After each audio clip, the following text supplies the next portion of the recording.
customers or consumers are very smart, and and they can catch all this very soon. Your next effort would be to understand your audience. Why would they buy your offering? Content is fire and social media is gasoline. But traditional marketing still has a place of its own. There are so many celebrities who are endorsing like five different products in the same category. Consumers or people listening to them are not, stupid. Every marketeer needs to know how a sales happens. Something somewhere will definitely, be valuable for you. Creativity sparks new ideas, but core knowledge and core marketing knowledge keeps you grounded. So you don't need sales experience, but you do need to be sales smart. The bottom line of any business is to make money, and marketing is an essential channel to reach that end goal. So let's find out more about this creative domain in today's episode of Explore.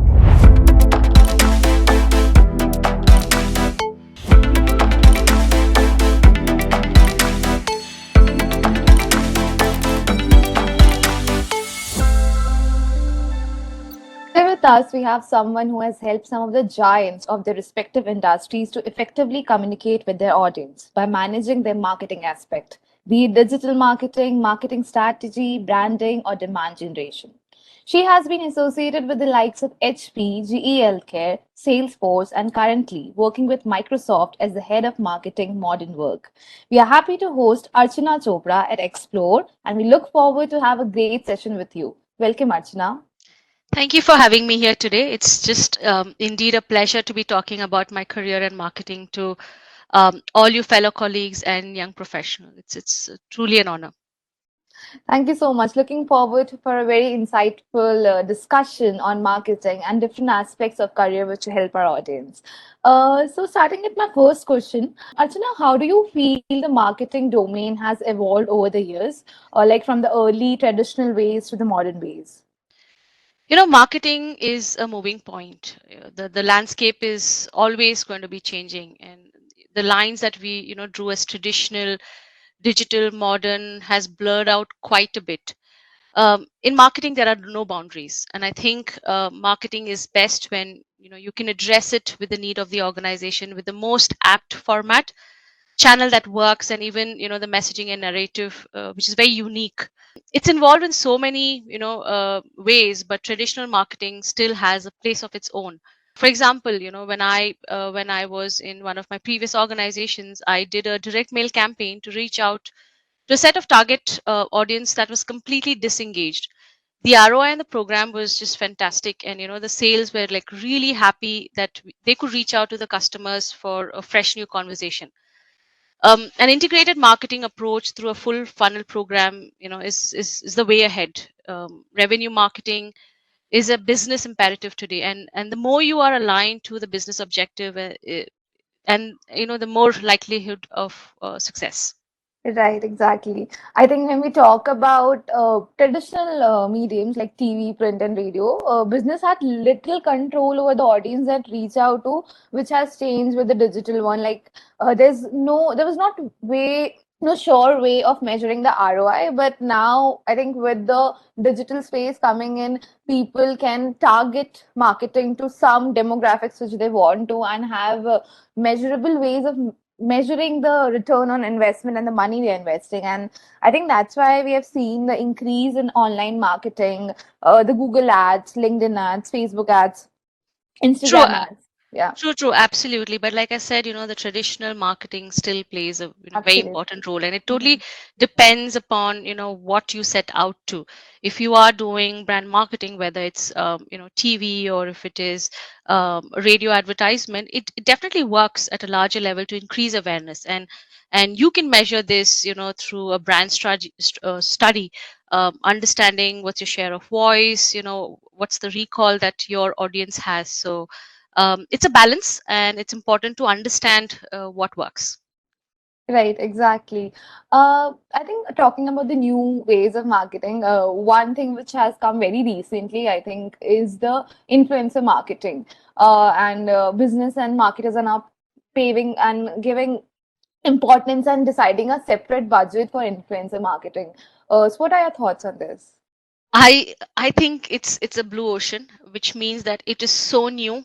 It is something that everybody's running for it. There are no rules, there are no guidelines, there are no frameworks, which gives a lot of flexibility for people to innovate, be creative. At the same time, over a period of time, it will more or less settle down. Now I think everybody is jumping on the bandwagon because nobody knows how it's going to play out, which is great because it really sparks that innovation that a lot of people have.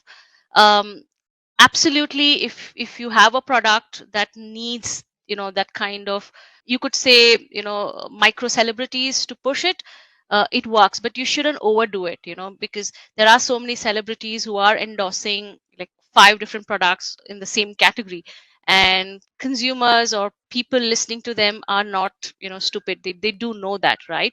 So you have to do it in a way that is so seamless and that is believable, and pick an influencer or a micro celebrity who really stands for what your product really wants to say to the audience.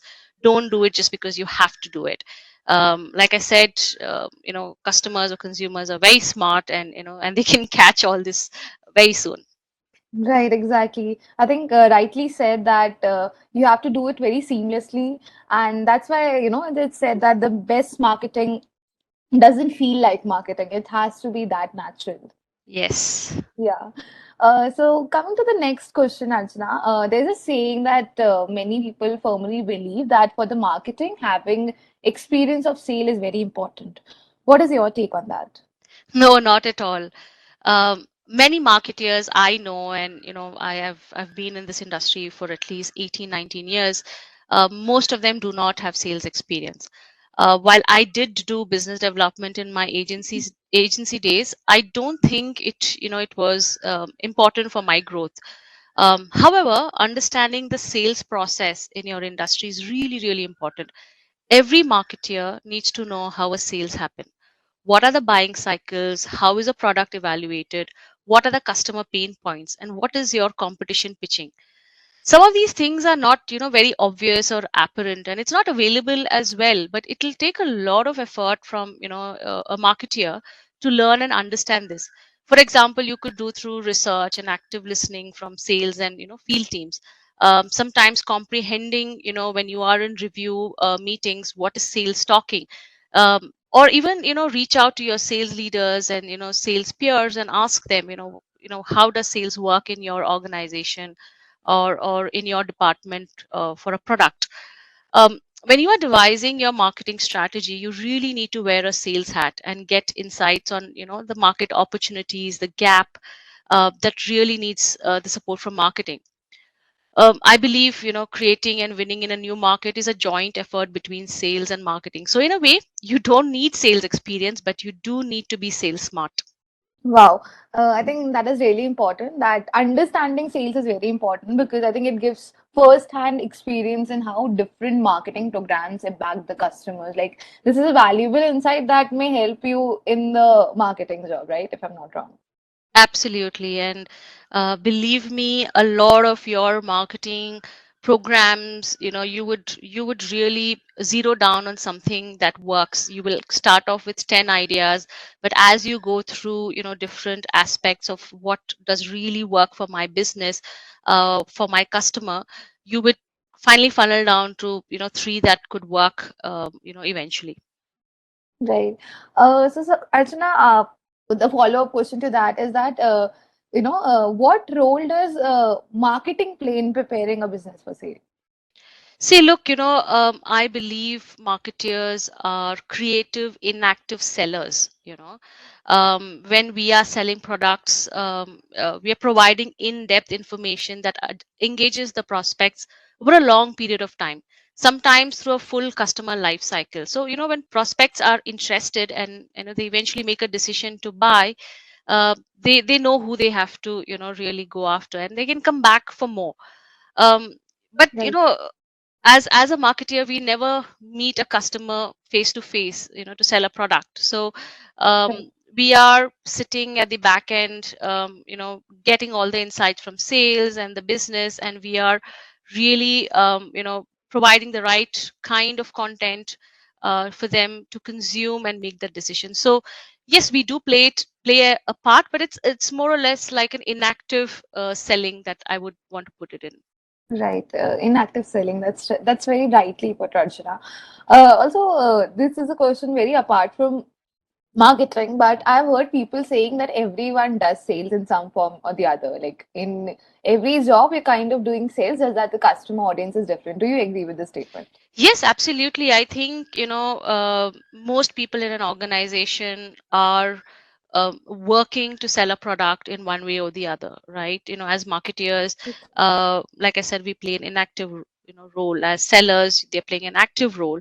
There are other, teams like a sales strategy team. They're also working to, gain market share. How do I go out in the market, and how do I position myself? So there are many different layers of selling across various departments. Even an operation team, which is working on an email campaign, they are really working hard to look at that subject line that will make the receiver open it, to the last CTA.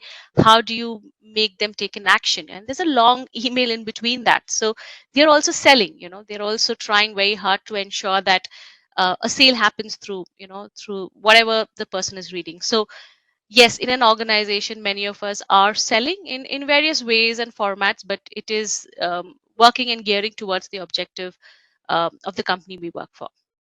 Yes, I think one example that I could think of is as recruiters also, you're just kind of selling the companies to prospective True. employers, which implies that we get good employers, which will ultimately affect the bottom line profit, right?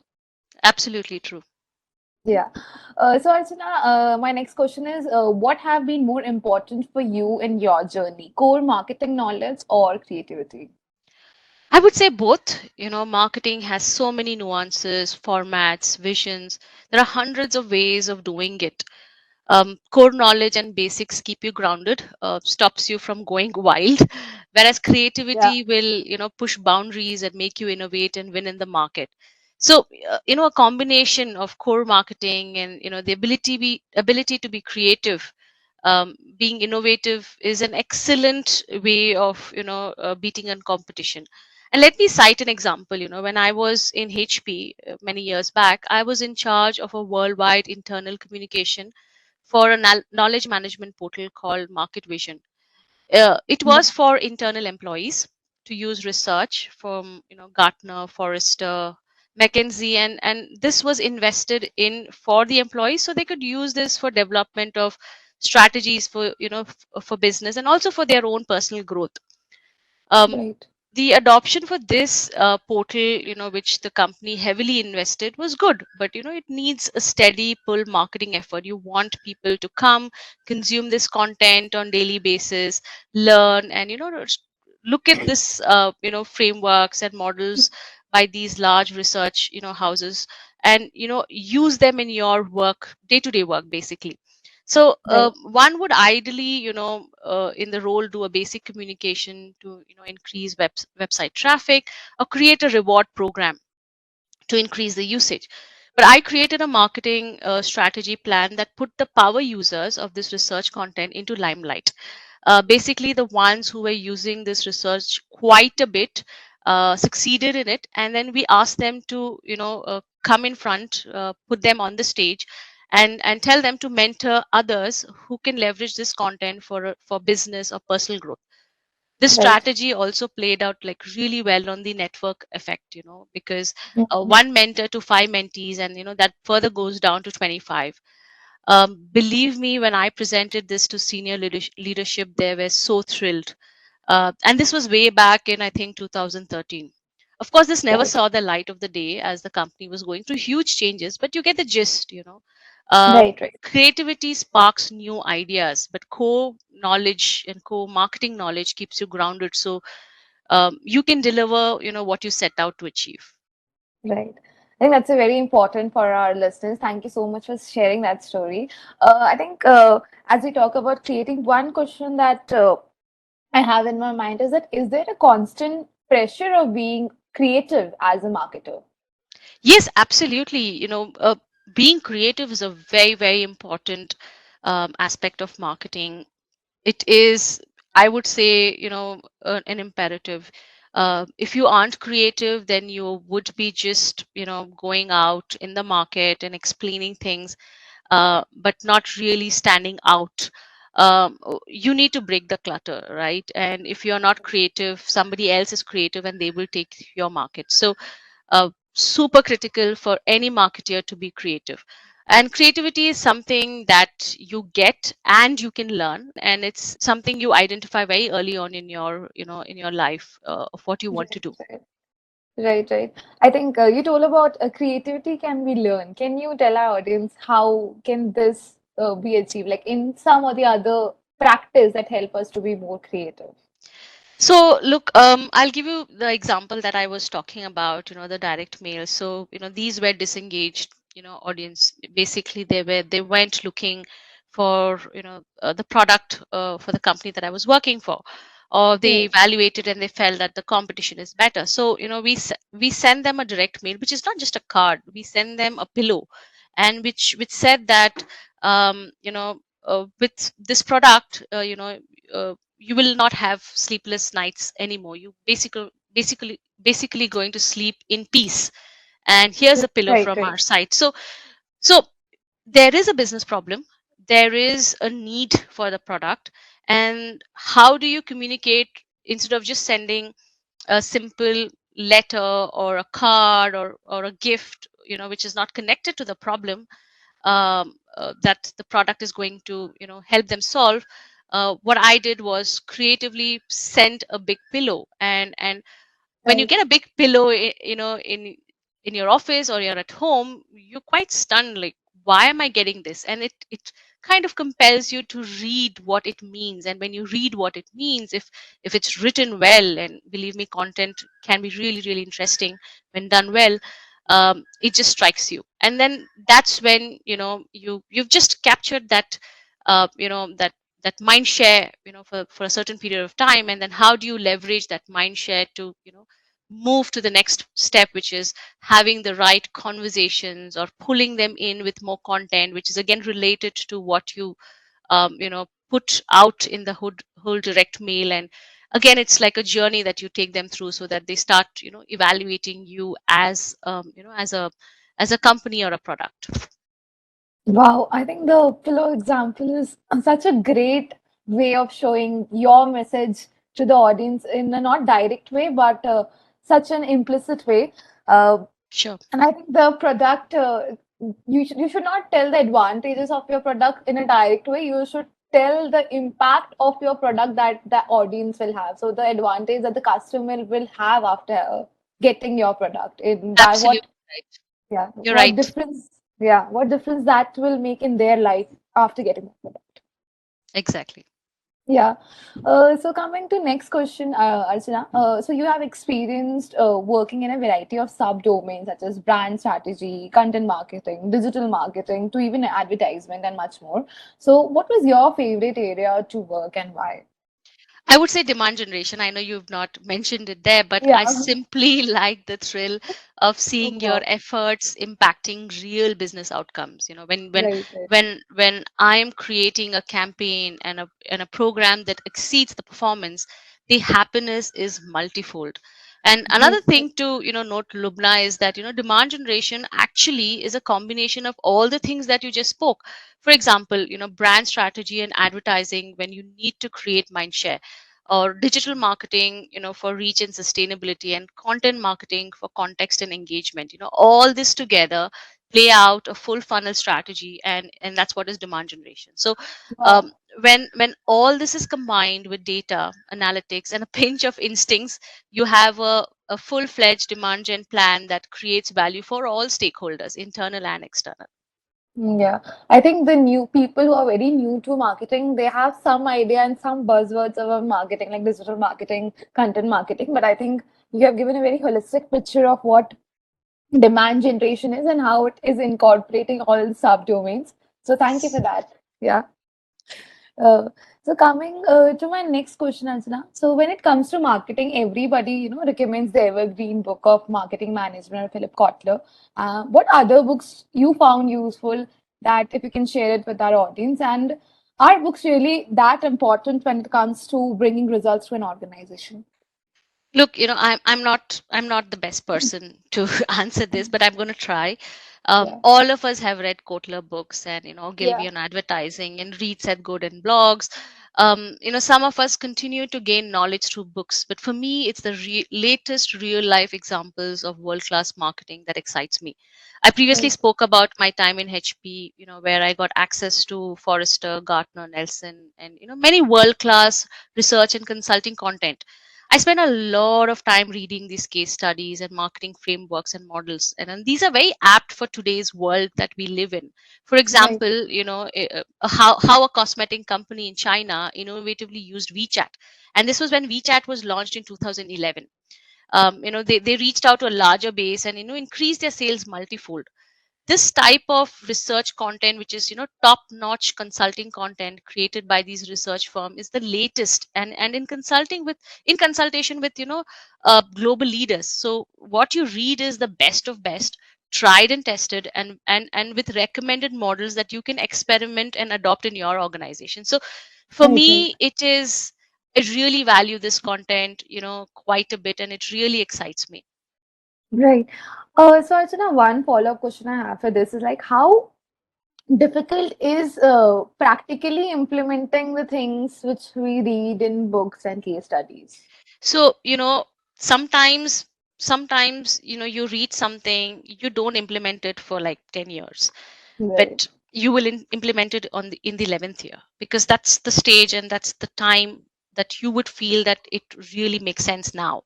So, Right. gain the knowledge, keep it in your mind, throughout things that you don't need it. You can't, of course, keep so much knowledge, but then um, something somewhere will definitely be valuable for you. And I have personally read a lot of content way back in 2010 and 11, and I feel some of them is something that I see in use today, and I feel it's very valuable.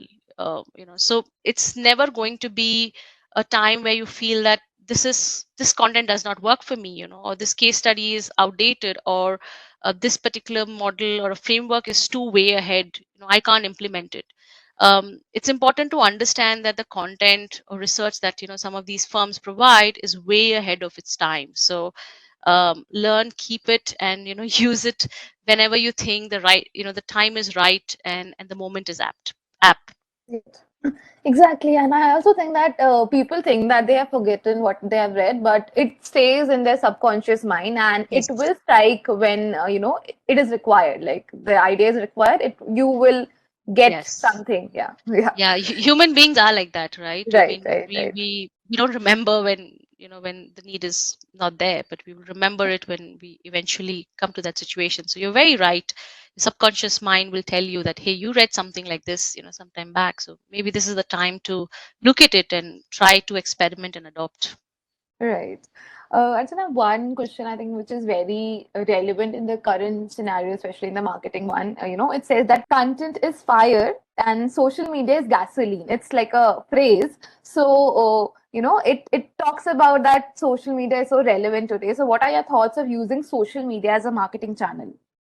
Got it. So many years back, I had written a blog on LinkedIn, and I said, um, content is king, context is queen, marry them well.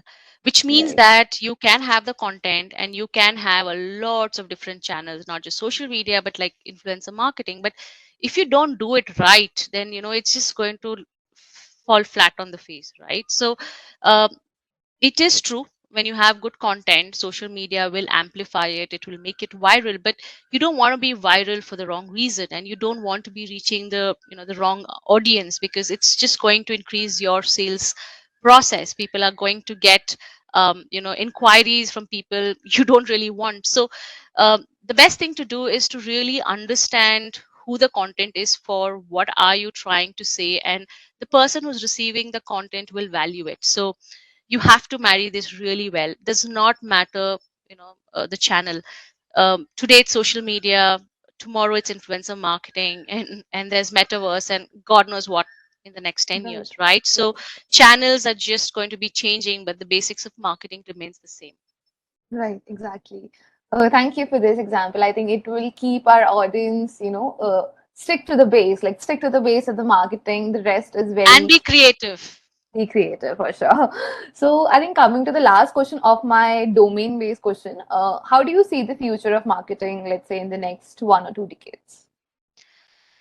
Like I said, it's going to be evolving quite a bit. It's a moving point. There's never going to be a time that you feel that, hey, I know marketing, I know in and out about it, and I can do marketing, because frankly I'm learning.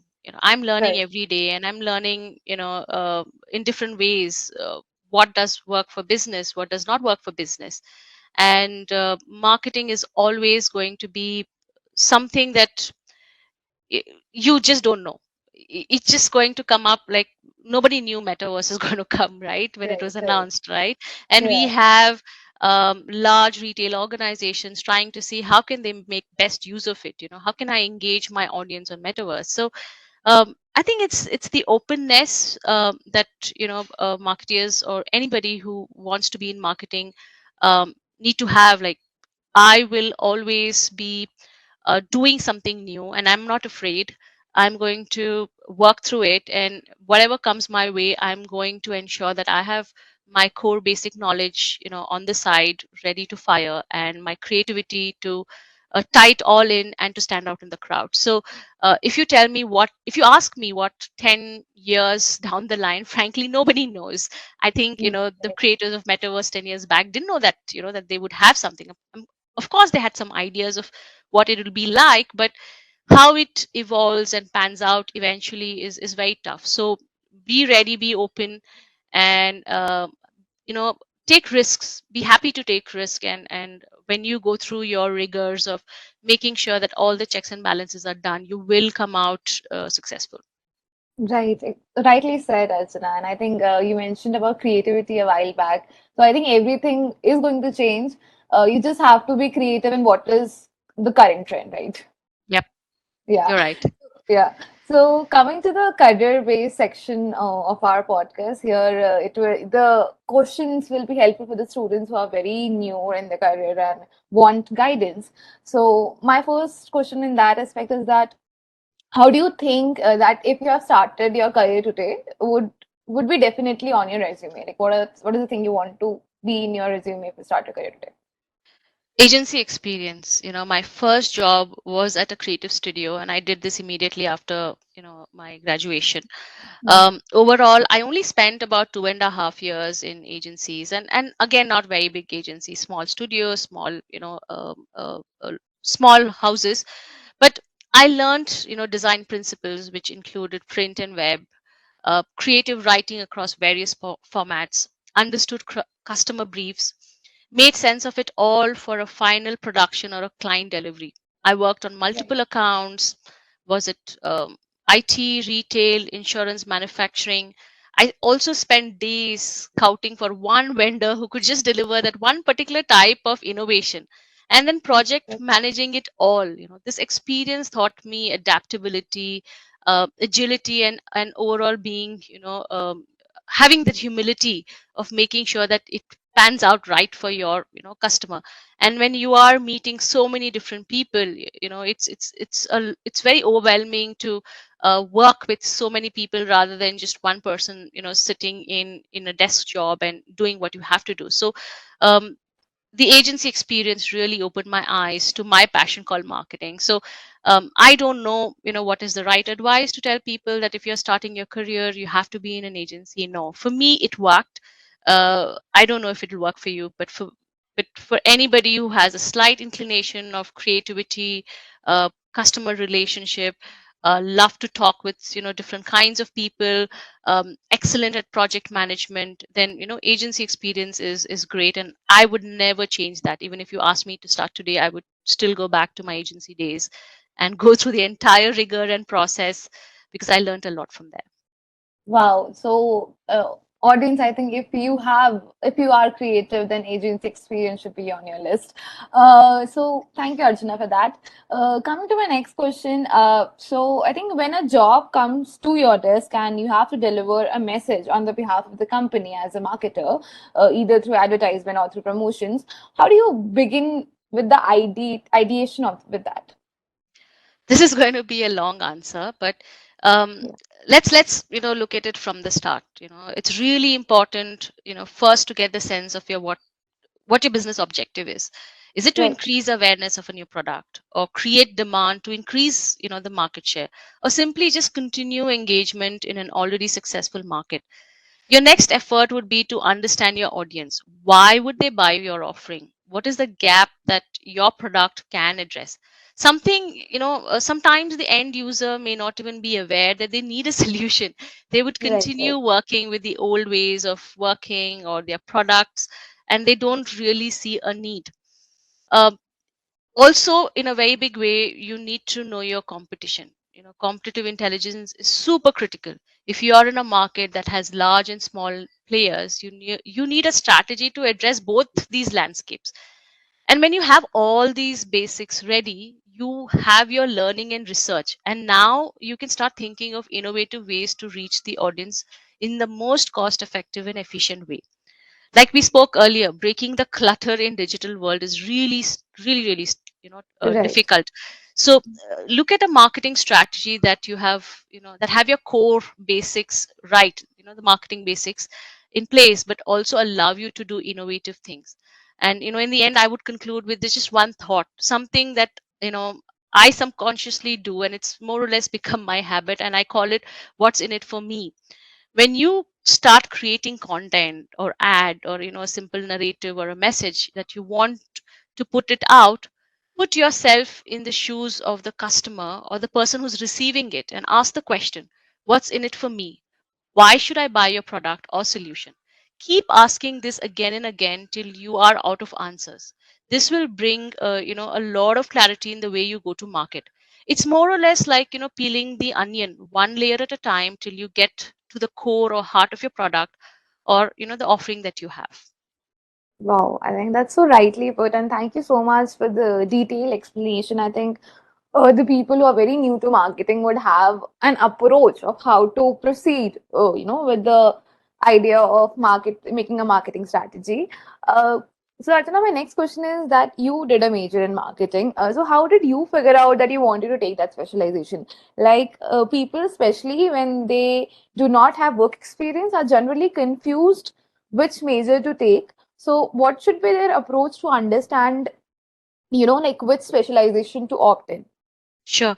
I did my MBA actually after 9 years of work experience in Yeah. marketing, right?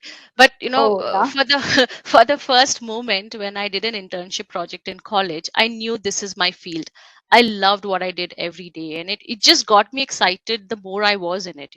But I'm lucky enough, to know this early in my career that that I wanted to be in marketing. I specialized in marketing because it was 9 years of marketing. But when I graduated from college, I knew what I wanted to do. But I do speak Right. to a lot of MBA grads. I'm part of my alumni mentoring, and I have mentored more than 25 college grads in MBA, even the new workforce, right? When they are straight out of college into the job, more or less everybody's unsure, and I advise them, it's important to look at a common thread with these 3 points. What is your need at the moment? Are you looking to gain knowledge? Are you looking to uh, earn a lot of money? Are you looking to try out different departments so that you can eventually be head of the organization? And the second thing is, what do you excel at? Is there a particular job that you're fantastic at, and are you the go-to person for that job, in your college, or if you had some experience? And Right. what does give you immense joy and happiness? Because end of the day, we might be good at something, but does that really make you happy? Because you're going to be doing this daily for the rest of your 40, 50 years, and sometimes even beyond. It should give you a lot of joy coming to work every day. And you need to find that one job that addresses all these three things, which is what is your need at the moment, what do you excel at, and what gives you immense joy. This midpoint is where you really need to explore and then find that one job that addresses all these three things. Wow, I think so rightly said, and such a concrete three line, steps to find that if whether you want to take that job or not. What is your need at your moment? What is your aim? Second would be what do you excel at, and third, what makes you happy. So, audience, list out your three of your criteria into these three things, and you will get your answer. Thank you, Archana. A follow-up question I have with this is like, so now coming to this, what job profiles at a B school student majoring in marketing be looking forward to for today? Lubna, this podcast is not enough to talk about the Yeah, jobs that are available in the market, right? And right, especially right, marketing because it's just growing so much. But there is right. so much out there. There's content, creative, analytics, strategy, operations, and newer things like digital performance, demand generation, and so many more subcategories under it. It's like a never-ending list. And with new types of business, there are new types of marketing jobs that come in. We with influencer marketing, we really didn't know, uh, you know 10 years back, that the new jobs of managing an influencer or making sure the PR is integrated with your marketing, uh, that was even possible. I would advise graduates to do in-depth research, get on LinkedIn, find that profile or profiles that look very interesting to you. Check how Right. that same role differs in different industry. What is the ideal day-to-day responsibility of that profile that you can figure out, and then zero down on that one that really excites you and leverages your expertise and knowledge. So you can you know eventually get into many jobs, but you should be able to get into the job with full knowledge of what the job entails and how you can leverage your experience and your expertise and what you learned in college to the best. So a lot of research is required, and this is also something that I constantly mentor. My alumni mentoring program is to just don't go to something that is shiny and people are saying that this is the next big thing. Hmm. No, just make sure that you are doing enough research, and research is just not reading on Google. It's a lot more. It's talking to mentors, it's talking to people, it's pinging people on LinkedIn and saying that, hey, I'd like to know more about the job that you do because it looks interesting, can you help? And believe me, there are a lot of people who are happy to give you a few notes on LinkedIn. So um, like I said, no one job that I would say that as marketeers you should be looking at, but definitely look internally what you want to do, and then go out and find alignment to what kind of jobs that are there and what leverages your passion and your expertise. Wow, I think that's a very practical answer. For every person, there is a different area which they might fit in. So you just have to find that area by researching, as you tell. And researching is not just Googling. That is a very important takeaway from your answer. You have to talk to people who are working in that field and take learnings from their experience. Thank you, Archana. Exactly right. So one question that definitely cross every student of a B school is, to do companies prefer candidates with experience or freshers? And we like to understand your take on that. Yeah. It depends upon the job. I've had fresh B school graduates working with me, and the level of Mm-hmm. sophistication and innovation that is brought by them is sometimes unmatched. It's amazing. I know at the same time, I've also hired very experienced professional for their knowledge, their business acumen, and their willingness to grow and learn. um, Personally, I look for attitude, um, Right. passion for the job, and the willingness to get it done. I think I don't, when I'm hiring, I don't look at the background into what they did, but attitude, passion, and willingness. This is something that I would definitely look at a candidate, and I know a lot of other colleagues or friends of mine in similar jobs do this. Right. Exactly. So I think you should have the right attitude and I think the associated skill which is required for the job, and you're good to go. My next question, Archana, I think this would be my last question in the career-based section. So for people who have just started their career and not just B school student, but in general, what advice would you give them today that will help them in the long run? Look, business problems and market landscapes are very unique and they're always changing. And this can never be learned in a college and a B school. So I would advise, for new grads or marketeers to be Right. open to learning on the job and even outside of it. Do stretch Mhm. projects, maybe in a totally different, team or a department, and do whatever it takes to get the job done and done right. Be innovative, very very important to build relationships across departments, teams, and even levels. um, Definitely seek a mentor. It's really really important that you have a mentor earlier in your life, because um, they will help you guide, and they will provide you a path that could probably be apt for you. And then most importantly, focus on being empathetic and supportive to everyone around you. Do not look at who's the one who's going to give me the quickest and the easiest success, and try to work with them a lot.